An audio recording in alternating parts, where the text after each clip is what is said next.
the doctors were starting the cesarean. So are you feeling the incision? Are you feeling Oh, it? yeah. I had a conversation with God, and I said, I know you can show me how to let go, letting me die. And I heard this voice that said, if you go, who will take care of the baby? This is Touched by Heaven. Everyday encounters with God. Those moments when heaven and earth collide. And we see God. We see His hand reaching out to us, attempting to get our attention, inviting us into a closer relationship. Here we share stories of encounter with angels, divine intervention, prophetic dreams, visions, near-death experiences, big and little God incidents. I'm your host, Trapper Jack. Welcome to episode 89 of Touched by Heaven, a very interesting episode involving Liz. Liz tells us 3 stories, 2 in which she hears a voice. First time, a reassuring voice. Second time, very wise voice. Third time, no voice, but certainly guidance from above, light through a very dark period of time. 3 great stories. I was going to bed last night. I'm going, okay, I've got 3 wonderful stories. Is there a theme? Is there a theme? Well, you see the theme, the headline in this episode, someone who will watch over me, because I woke up to that song this morning. It's a really old song, long before my time, but I know it somewhat. This version is from Ella Fitzgerald, someone who will watch over me. Familiar? Where is the shepherd? Where's the shepherd for this lost lamb?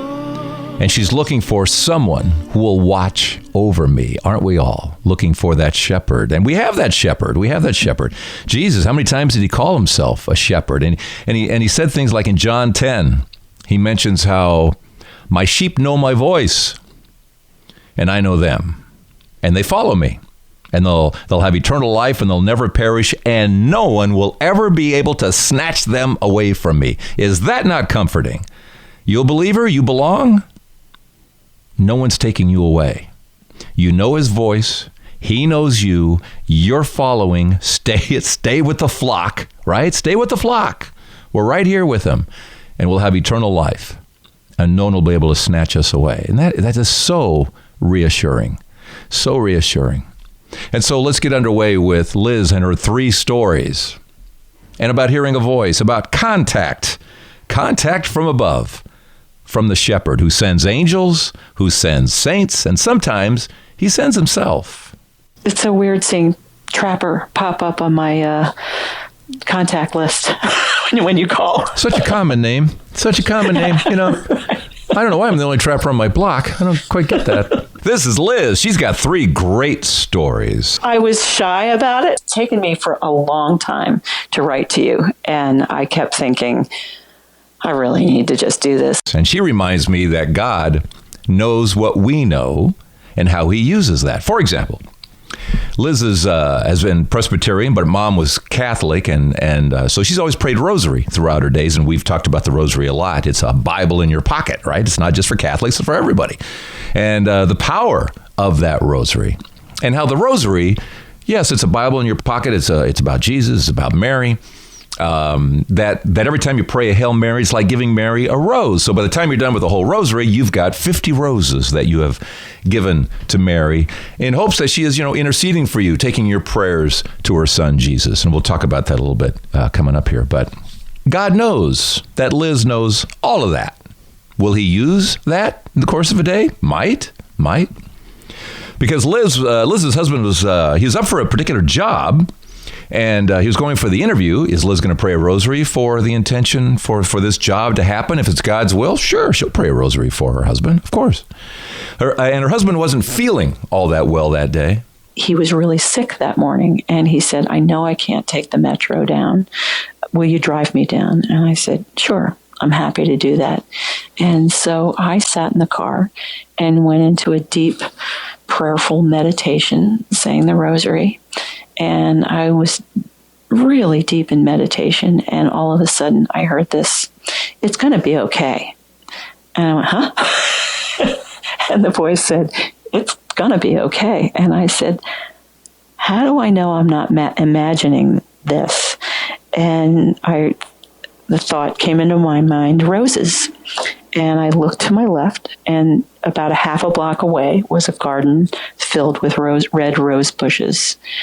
And I said, that's really cool, but how do I know that's not a coincidence? And the next thing I knew, some woman stood right next to my car, and her shirt was covered with red roses. And I went, whoa. I went, wow, that's great. So my husband came out, and I told him about it, and he kind of laughed. And then he was called for a second interview, and he said, would you mind driving me again? And I went, sure. So I sat out in the car, and I went into prayer, saying the rosary, and I heard the same voice. It's really going to be okay. And I went, okay. And with that, a truck pulls up right in front of the building where my husband was having the interview. And the truck was a flower delivery truck, and it had roses painted on the side of the truck. It was a white truck, but it had red roses all over the side of the truck. And then a guy, and I went, whoa. And then the next thing I knew, a guy pops out of the car with a huge bouquet of red roses in his hand and walks into the building. And I said, great. So I knew that it was all was good with the world. And did he get the job? He did get the job, of course. Yes. Of course he got the job. Just making sure here, Of course. It was a good job. He had it for many, many years until he retired. And again, that voice, male, female, just a voice. It's just a voice. Yeah. It's going to be okay. It's going to be okay. How many times do we hear that in these moments? It's going to be okay. It's going to be okay. So often these experiences have something that says it's going to be okay. No matter what it is, it's going to be okay. Well, I think the thing is, I've often thought, why is all this happening to me, these messages? And I think you have to be open to it. And I think people are told when it's going to be okay more than they realize. But because they're not open to it, they might not hear it. But so I pray the rosary, and at one point I could even pray the rosary in Latin. Whoa, very impressive. That's how old I am. Sister Liz, very impressive. Wow. And I just pray the rosary just whenever I'm thinking I need to pray the rosary, and that's every day and several times during the day. You're rooted in this. You're rooted in prayer. You're rooted in rosary. You're not Catholic, but you pray it. You'd be surprised how many Protestants are praying the rosary with us because it works. And Mary isn't just for Catholics. She's for all of us. So much gets lost that was in the early church. So Mary, I went through a difficult time after my father died. My mother was an active alcoholic, pretty serious alcoholic.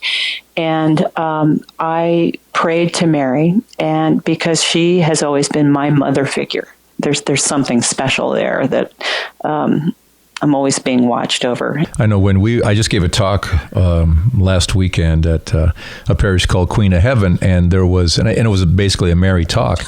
And this gentleman came up to my wife afterwards and mentioned that I can't remember what his ailment was he was dealing with, but he just could not get rid of the pain. There was just always pain. It was always debilitating pain. He was always lying down and just in horrible pain. Mm-hmm. So somewhere along the way, but he just said, okay, Mary, I've gone everywhere else. I'm throwing this all at your feet. And the pain went away, and it hasn't been back.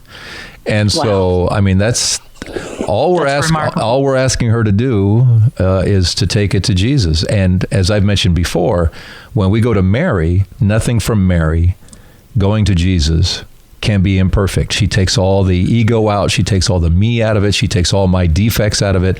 And she delivers a perfect prayer wrapped around her own intentions and other people's intentions. And it ends up being a more powerful prayer than going straight to Jesus. And I know a lot of people don't understand that. I don't understand it. It seems counterintuitive. All I know is that Jesus came to us through Mary. He's asking us to go back to him through Mary. And that's why he sent his mom to Mexico City in their Lady of Guadalupe image, and why he sent his mom to Fatima, and why millions go there, and why he sent his mom to Lourdes. All these apparitions aren't of Jesus; they're of Mary, and it's like an invitation: come to me through my mom. And it's and if you have nothing to base that on, if you don't have that groundwork that was there in the church for 1,500 years, then and for 2,000 for the rest of us, but if you don't have that groundwork, it doesn't make any sense. All it is true. It's just true. Can't explain it. It's really reassuring. It's just, Yeah, I can't put it into words, but you understand, I'm sure. You want to hear another one? Absolutely. Okay. I have problems carrying pregnancies to term, and I only did it twice. I missed 2 speeding bullets, so I figured it was time to stop. And I had to be on bed rest because I kept going into preterm labor. And with my younger son, it got really bad, and I was taken to the hospital, and they put me on a drug called magnesium sulfate, and that stops the contractions. So they had me on that for 3 days, and it's a horrible drug. I know that it works miracles and it does what it's supposed to do, but it's a drug where I couldn't even roll over on my own. I had to have somebody roll me back and forth to just, get me comfortable. Because it relaxes the muscles so much you don't have control over them? I have no control over anything, and I couldn't even think. And so that was the kind of power that this drug had. It's a horrible drug, but it's also a miraculous drug. So I was on that for 3 days, and they were able to control the labor. I still was kept in the hospital, but all of a sudden my water broke, and I knew things were really rolling now. So they took me into the labor room. My son was born at 34 weeks. But leading up to that, the nurse that was managing my labor contractions wouldn't believe that I was having contractions. And the reason why it wasn't showing up was because my son had flipped and he was now a breech. So the monitors aren't picking up what's actually going on in those cases. I wasn't dilating, and I kept saying, I know I'm in labor. I've done this before. I know what it's like. And I said, please call my doctor. And she said, oh, he's coming in for an emergency, so he'll be here shortly. And I'm thinking, I'm an emergency. So anyway, we saw her once in the course of an hour and a half, maybe twice, but it wasn't much. And she wasn't really watching me. And at one point, I said to my husband, you need to go find someone now. You need to go find someone now. And he was starting to look for people. There was no one in the hallway. There was no one at the nurse's station. And as it turned out, there had been a shooting in Washington, D.C., and everybody who could went down to assist in the shooting down the emergency room. So he started knocking on doors and going into rooms looking for someone, and finally found a nurse. And he said, I think my wife is in labor, serious labor, and you need to go see her. Well, while he was looking for someone, I felt 3 hard kicks, like a little foot kicking. And on the 3rd kick, my son's foot came through. And I panicked. I absolutely panicked. And I started screaming, and I was asking for help. And I'm just kind of silently talking to my son, just hang in there, you're going to be okay. And he's coming out the wrong way. He's coming out the wrong way. Yeah. And the cord had prolapsed. So it was just bad news all the way around. So anyway, my husband brought this nurse in, and then she checked me out. She started screaming, and she said, I have a foot, please help, I have a foot. And the next thing I knew, the resident that disappeared on us jumped up on the bed and was pushing the foot and the cord back in. And they raced me down to surgery, and they were kicking tables, they were kicking, doors, they were kicking. My husband got hit in the head with something, and it was just, everybody was yelling, everybody was panicked. So they got me into the surgery room, and they had to start the surgery before I was under anesthesia. And while the doctors were starting the cesarean. So are you feeling the incision? Are you feeling Oh, it? yeah. It was the worst pain I've ever felt in my life. And the anesthesiologist, who was this beautiful, beautiful woman, she kept saying, breathe in, just breathe in. And I'm sucking in air as, hard as I could to try to get to the anesthesia going, and nothing was working. And, somebody said, can you give me a shot to help with the pain? And they said, we've already done that. And I was screaming because of the pain. I was breathing in as hard as I could. And they couldn't wait. They could not wait. They could not wait. For you to go under completely. No, wow. No, because they had to get him out, and because the cord had prolapsed. So and while I'm screaming and trying to breathe, I had a conversation with God, and I said, I know you can show me how to let go. I can't do this anymore. And by let go is letting me die, because I could not handle it anymore. You wanted to die. I wanted to die. It was so horrific. I can't even express how bad it was. I can't imagine. You're right. I can't imagine. Meanwhile, you're telling God, just take me. I can't handle this. Take me. I said, just show me how to let go. I know you can show me how to let go. And I'm having this desperate conversation and just trying to relax my body, even though I was frantic. And I heard this voice. And it was a very calm voice, a very simple voice that said, if you go, who will take care of the baby? And I said, oh, you're right. And with that, I was out. I was completely, the anesthesia took effect. That's the last thing you remember. That's the last thing I remember. And I know that I did have a choice at that time. And I know that it was kind of a test, if that's what you want to call it, that I had to make the right choice. And you always notice how God doesn't yell in any of these things. God's never excited. Jesus never excited. It's always under control. Yeah. It was very calm, very matter of fact. Male voice or just a voice or words? What was your sense? I've thought about that, and I can't put a sex to it. It was just, to me, it was just a voice. And it was almost... I can't really pin a gender to that voice, but it was just so profound. And when I said, oh, it just kind of shocked me into realizing that I wasn't the only one involved here. Oh yeah, there's the little guy. Oh yeah, the little guy who I completely forgot about during all that. Well, you're so wrapped up in the pain of it all and just the horror of it all that it's understandable. It really is. I don't know if you kick yourself now going, how could I only think about myself? But I do. Well, but at the same time, it's like you're almost separated. You're almost separated from the child. It's like they'll take care of the child, but meanwhile, just let me die. But was the kid just totally out of your mind, basically? Well, he really was for that short time. Yeah, he was completely out of my mind. Before the nurse came in and before the doctor came in, I was having conversations with Will, who's now Will. I was having conversations saying, you're going to be okay.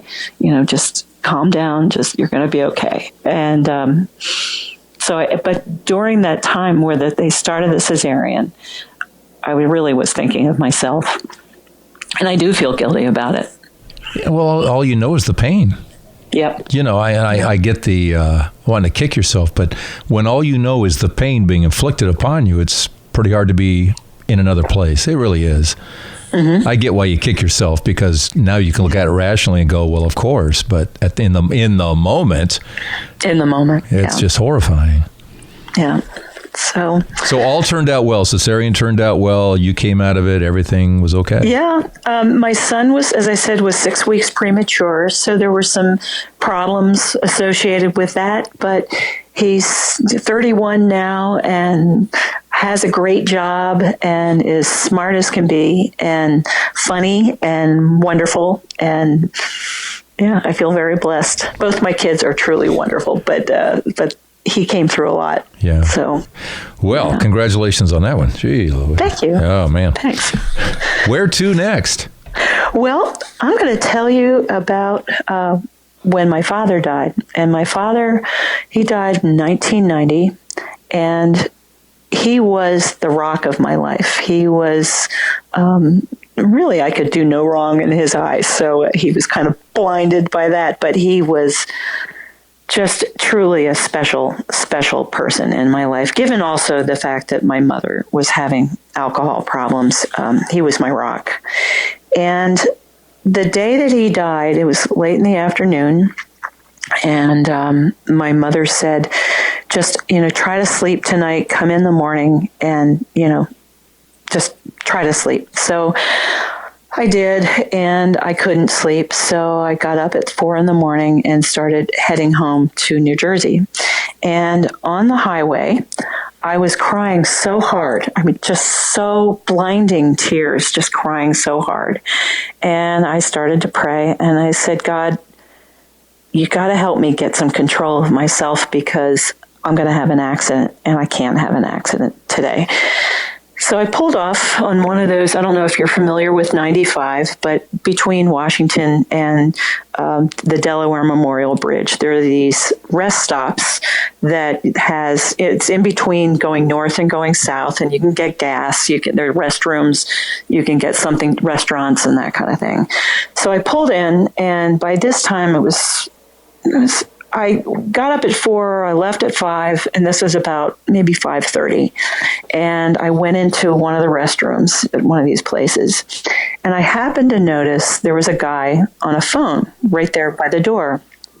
And I went into the bathroom and kind of cleaned myself up and tried to compose myself. And then on the way out, this guy who was on the phone told whomever he was speaking to that he had to take care of something, and he'll talk to him later. And he started following me out the door. And I thought, oh man, this is not what I need today, is have some guy following me or harassing me. And he said, I can't let you get in the car in this condition. And I said, I'm fine. I'm just fine. And he said, no, you need to kind of talk to me for a little while, compose yourself, and then you can go. He said, I'll tell you what, I'll sit on the curb. You can crack your window, lock the door, but I'm just going to talk to you. So I talked to him for a while and told him what happened. And he said, and eventually I started to feel okay. And I said, I think I'm okay to get back on the highway. And he said, well, good.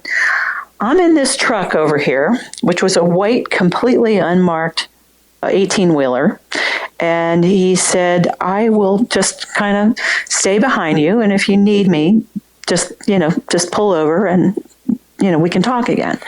And I said, okay, thank you. And I got back on the road, and we got on the highway, and apparently this guy had radioed up to all the trucks on the highway so that when I was coming, they would pull over to the far right lane, and all of them flashed their lights at me and tooted their horns. So I was being guided by all these trucks on 95.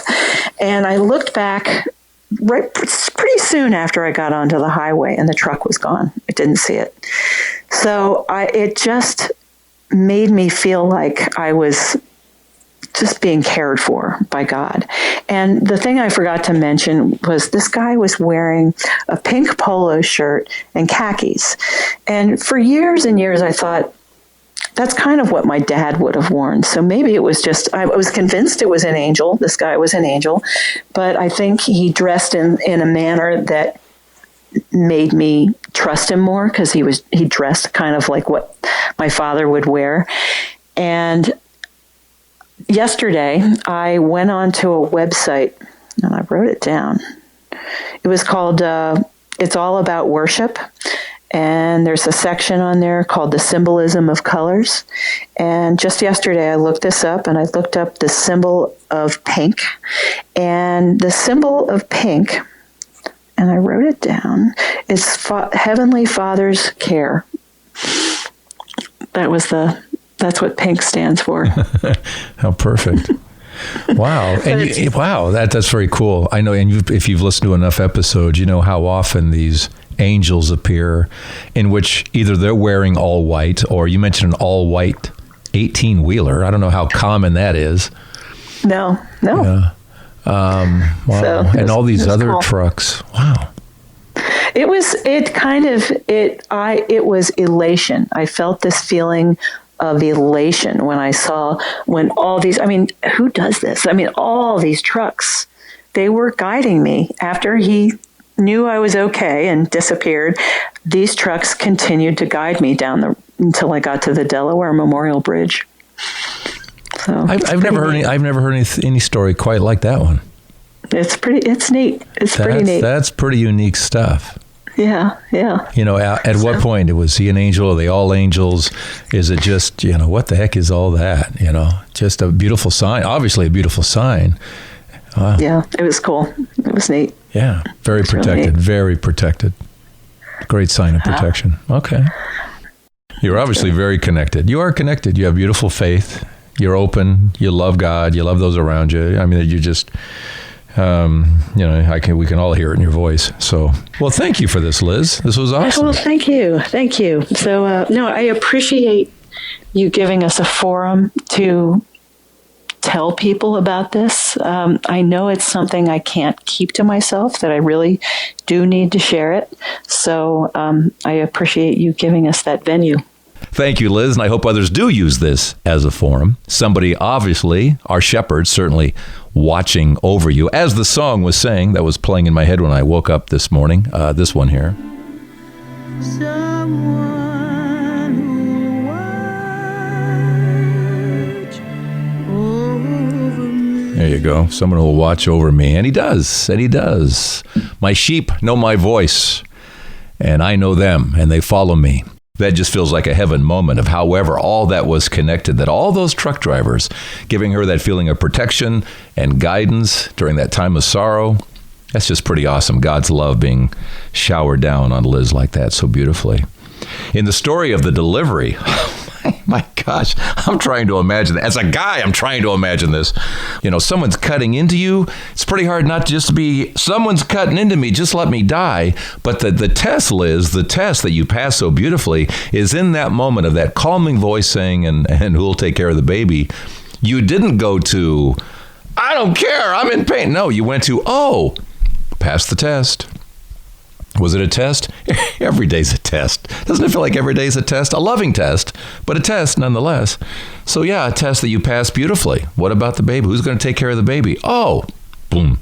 And then you went under. That's just, man, what a moment. What a moment. In our first story about her husband looking for the job and hearing that voice on 2 occasions, everything's going to be okay. Everything's going to be okay. Isn't that always the voice? Isn't that what the voice always tells us? We live in fear, but everything's going to be okay. I've yet to hear a voice say, "Oh, you're toast. Oh man, you're toast." Never.